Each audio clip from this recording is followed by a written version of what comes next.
So இப்போ நம்ம இருக்கிறது இங்கே தோசை இதெல்லாம் இருக்கிறது பார்த்தீங்கன்னா, நீங்கள் வந்து இந்தியாவில் ஏதோ ஒரு ஊரான்னு கேட்பீங்க. இல்லை, இது வந்து பார்த்தீங்கன்னா யூரோப்பில் ஒரு சின்ன ஐலேண்ட் மால்டா. அந்த ஐலேண்டில் இந்த மாதிரி ஒரு ரெஸ்டாரண்ட்டில் நான் வந்து இந்த மாதிரி மெனு சாப்பிட்டுட்ருக்கோம்.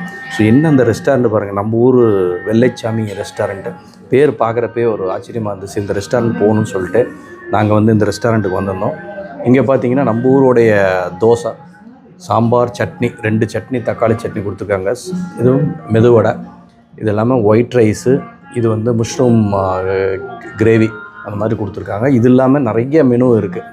ஸோ ஒவ்வொரு ஊர்லேயும் நாங்கள் போயிட்டு நம்ம சவுத் இண்டியன் டிஷ்ஷோ, இந்தியன் டிஷ்ஷோ, புது புது உணவுகள் ஐடென்டிஃபை பண்ணி, ஸோ நம்ம இந்தியாவிலேருந்து வரக்கூடிய வாடிக்கையாளர்களுக்கு இந்த மாதிரி காட்டுறது தான் எங்களோட வேலை.